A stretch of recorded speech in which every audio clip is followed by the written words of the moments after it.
లోకాభిరామం ఆర్వీఆర్.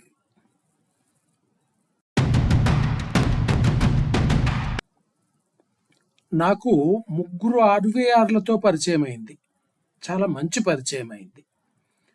ముగ్గురి గురించి చెప్పవలసింది చాలానే ఉంది. ఈ ముగ్గురిలో ఒక ఆయన నిజానికి ఉట్టి ఆర్వీఆర్ కాదు. ఆయన పూర్తి పేరు ఆర్వీఆర్ చంద్రశేఖరరావు.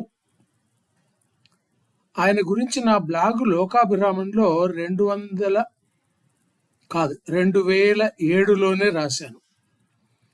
ఆయనతో నిజానికి నాకు అంతగా పరిచయం లేదు. పరిచయం కలగడం అదొక అనుభవం. అప్పట్లో చంద్రశేఖరరావు గారు ఏపీ ఓపెన్ యూనివర్సిటీకి వైస్ ఛాన్సలర్గా ఉన్నారు. ఆ యూనివర్సిటీ వారు నన్ను ఒక పాఠం చెప్పమని పిలిచారు. నేను జంతుశాస్త్రం చదువుకున్నాను. 2 ఏళ్లు పాఠాలు చెప్పడానికి చేసిన ప్రయత్నం నిజానికి చేదు అనుభవంగా మిగిలింది. అయినా సరే మిత్రులను నొప్పించలేక పాఠం చెప్పడానికి వెళ్ళాను. అక్కడ విద్యార్థులు ఉండరు. పాఠం రికార్డ్ చేసి అవసరమైన చోట వినిపిస్తారు. రికార్డింగ్ ముగిసింది. మిత్రులు ఉమాపతి వర్మ మా వీసీ గారిని కలుద్దాం, ఆయన సంతోషిస్తారు అన్నాడు. ఆ వీసీ గారు మరీ పెద్ద మనిషి, జగమెరిగిన వ్యక్తి. నేను ఒక కుర్ర ఆఫీసర్ను మాత్రమే. ఆయనను కలవడానికి కొంచెం జంకినట్టే గుర్తు.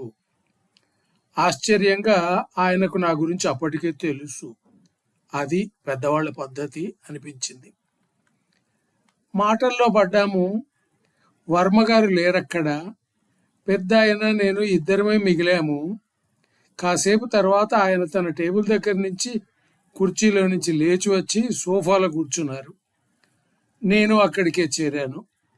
ఆ తరువాత మరెవరూ ఆ గదిలోకి రాలేదు. ఏ కాగితాలు ఫైళ్లు తేలేదు. అది ఆయన పద్ధతి అయి ఉంటుందని అనుకున్నాను.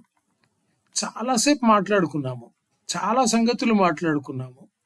నాకు వయస్సు పెరిగిన భావం కలిగింది. చివరికి వెళ్ళిపోయే సమయం వచ్చింది. మీ విలువైన సమయం పాడు చేసినట్లున్నాను అన్నాను వినయంగా. కాదు, సత్సంగం మళ్ళీ మళ్ళీ దొరకదు అన్నారు ఆయన. నా నోట మాట రాలేదు. ఆ తర్వాత నేను వారి ఆఫీస్కు వెళ్ళినట్టు గుర్తులేదు. ఆయన మాత్రం ఎప్పుడు మా ఆఫీసు వైపు వచ్చినా నా దగ్గరకు వచ్చి కూర్చునేవారు. ఆయన అన్ని రకాల పెద్ద మనిషి. తమ్ముని వల్ల నన్ను అభిమానించారు. ఒకసారి ఆయన వచ్చినప్పుడు నా ముందర ఒక CD ఎన్సైక్లోపీడియా ఉంది. పాతకాలం మనిషి గనక ఆయనకు అది కొత్తగా కనిపించింది. ఆయన చిన్నపిల్లవాడైపోయి ప్రశ్నలు అడగడం మొదలుపెట్టారు. 100 ప్రశ్నలు అడిగారు. అంతటి వ్యక్తికి నేనేదో కొత్తగా చూపుతున్నానన్న సంతోషం నన్ను ముంచెత్తింది. ఇద్దరము కంప్యూటర్ ముందర ఎంతో కాలం గడిపాము. ఆయన ఉన్నట్టుండి లాస్ట్ సప్పర్ అనే పెయింటింగ్ ఉంటుందా ఇందులో అని అడిగారు. అది నిజంగా ఉంది. రావు గారికి చిత్రకళ మీద చాలా అభిమానం, ఆసక్తి ఉన్నట్లున్నాయి. ఆయన ఒక సర్వస్వంగా మారిపోయి జీసస్ లాస్ట్ సప్పర్ గురించి చెప్పసాగారు.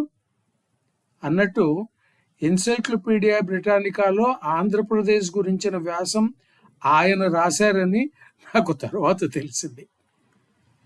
లాస్ట్ సప్పర్ పెయింటింగ్లో ఉండే ఒక మనిషి బొమ్మను తుడిపేశారని రావు గారు చూపిస్తుంటే ఆశ్చర్యం నా వంతయింది.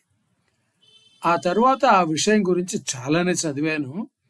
పెయింటింగ్ సంగతేమో గాని చంద్రశేఖరరావు గారు అనే ఆ కుతూహలం, ప్రశ్నలు అడిగిన తీరు నన్ను ఎంతగా ప్రభావితుడిని చేసినాయో చెప్పలేను. నేను కొంతకాలం హైదరాబాద్ వదిలి వెళ్ళవలసి వచ్చింది. రావు గారు కెనడాలో కామన్వెల్త్ ఆఫ్ లెర్నింగ్ అనే అంతర్జాతీయ సంస్థలో పెద్ద హోదాలో వెళ్ళి పనిచేశారు. నేను తిరిగి హైదరాబాద్కు వచ్చాను. ఆయన కూడా వచ్చారు. నాకు ఆయన గుర్తుండడంలో గొప్ప లేదు, కానీ ఆయన నన్ను గుర్తుంచుకున్నారు. చెప్పా పెట్టకుండా మా ఆఫీస్కు వచ్చారు. నా పిఏ దగ్గరకు వెళ్ళి నా గదిలోకి రావడానికి అనుమతి అడుగుతున్నారు. నా గుండె గొంతుకలోకి వచ్చింది. లేచి ఎదురెళ్ళి లోనికి తీసుకొచ్చాను.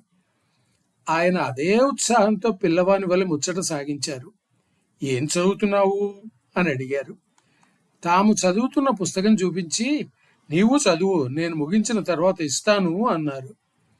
నేను పుస్తకాలు చదువుతానని ఆయన గుర్తుంచుకున్నారు.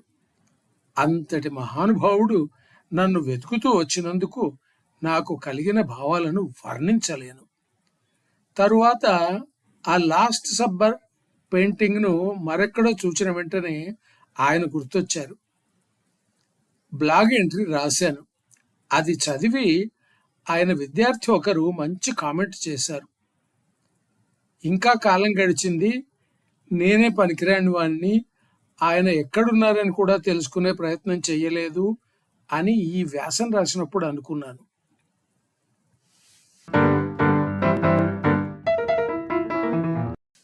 కూలి పని ఒక కథ. బ్లాగులోకి పోతే చిత్రమైన కథ ఒకటి గుర్తొచ్చింది.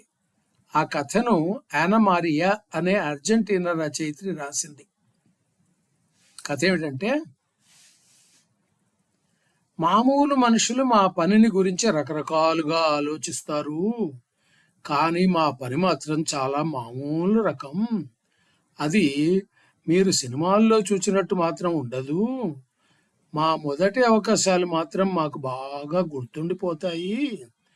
అందరూ అనుకున్నట్లుగాక మాలో కూడా అనుభవం గల వాళ్ళు అనుకూలంగాని పనులను, కష్టమైన వాటిని, అంతగా నచ్చని వాటిని ఒప్పుకోరు. అది మామూలుగానే కొత్త వారికి అందుతాయి. ఓ $100 ఇస్తే ముసిలాడి గొంతు పిసికేందుకు సిద్ధంగా ఉండే కుర్రవాళ్ళు ఎప్పుడూ దొరుకుతారు. మరి నేను నా మొదటి క్లయింట్ శ్రీమతి మెర్సిడెస్ ఉల్లోవా గారి ముందు కూర్చున్నప్పుడు నిజంగా పనిలోకి కొత్తగా వచ్చిన వాడిని. నాకు కాస్త జంకుగా ఉంది. ఇంకా అంతకుముందు కొంతమంది ప్రాణాలు తీశాను నిజమే, కానీ అది దొంగతనాలు, కొట్లాటలో భాగం మాత్రమే. ఈ వృత్తిలోకి దిగడంలో నాకు మరొక గొప్ప వెసులుబాటు ఉంది. నేనెప్పుడూ పట్టుబడింది లేదు. నేను ఆవిడను వాళ్ళింట్లో రాత్రిపూట కలిశాను. క్లయింట్లు సాధారణంగా మాతో నేరుగా మాట్లాడడానికి ఇష్టపడరు, కానీ ఈ డిజిటల్ యుగంలో సాక్ష్యాలు మిగలకుండా ఉండడానికి నేరుగా కలవడం కన్నా మంచి మార్గం ఇంకొకటి లేదు. నేను ఇంట్లోకి రావడం ఎవరు చూచే అవకాశమే లేదు. ఆవిడ నా కోసం తలుపు తెరిచే ఉంచింది. గంట మోగించాల్సిన అవసరం కూడా రాలేదు. ఇంట్లో ఒక జంటకు సంబంధించిన కథలు చెబుతున్నట్టు బోలెడు ఫోటోలున్నాయి. మెర్సిడెస్ నీడగా ఉన్న తన గదిలో బల్ల ముందు కూర్చుని ఉంది. బొమ్మల్లో ఉన్న మనిషి ఆవిడేనని గుర్తించడం కష్టం కాదు. ఆవిడ ముసలిగా వాచిపోయినట్టు ముతకగా ఉంది. కంపు కొడుతున్నది కూడా. ఆవిడ ఏమాత్రం కాలయాపన చేయలేదు. సగం డబ్బు అప్పటికే బల్ల మీద పెట్టుంది. ఆ గది నిండా వికారమైన తీపి వాసన నిండి ఉంది. నువ్వు నా భర్తను చంపేయాలి, బాత్ టబ్లో ముంచేయాలి. నేను అడ్డు తగిలాను. కారణాలతో నాకు పని లేదు. సరే, మరో 2 రోజుల్లో నేను అనబోతుండగా, కాదు ఇప్పుడే, అదిగో బాత్రూమ్. పిచ్చి ఆడది అనుకున్నాను నేను. ఒకరిని బాత్ టబ్లో చంపడం అంటే మురికి, కష్టంతో కూడిన పని. కాళ్లను పాదాల దగ్గర పట్టుకుని మనిషిని చేతనైనంతగా పైకెత్తాలి. తల నీళ్లలో మునుగుతుంది. అలా మునిగిపోతున్న మనుషులు కాళ్ళు చేతులు గట్టిగా కొట్టుకోవడం మామూలే.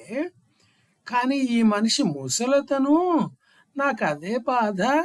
ఇక ఆలోచించకుండా డబ్బులు జేబులో ఉంచుకుని పనిలోకి దిగాను.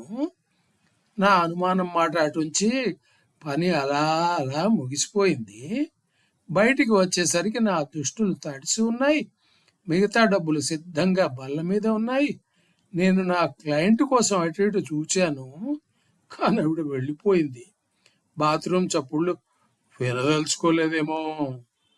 ముసలతను ప్రమాదవశాత్తు చచ్చాడని నిర్ణయించడం కష్టం కాలేదు. వార్తాపత్రికల్లో రావడానికి అదేమంత ఆసక్తికరమైన సంగతి కాదు. ప్రమాదవశాత్తు ఒక ముసలతను చచ్చాడని చాలా రోజుల తరువాత రాశారు. అతను కనిపించకపోయేసరికి పక్కింటి వాళ్ళు పోలీసులకు ఫోన్ చేశారు. కుళ్ళిన శవం దొరికింది. అతను ఒంటరి మనిషి, పిల్లలు లేరు. ఉల్లోవా కంపు కొట్టిందంటే ఆశ్చర్యం లేదు మరి. అది కథ.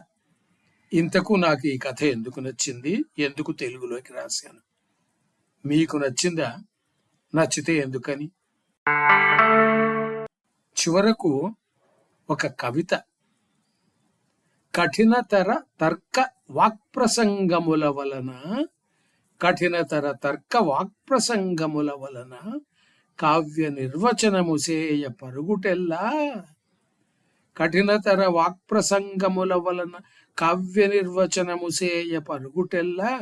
గడ్డపారలు గొడ్డండ్లు గదలు తెచ్చి ముక్కుపోగున మర్చడు ముచ్చటగును. పద్యం రాసిన వారు విద్వాన్ విశ్వం.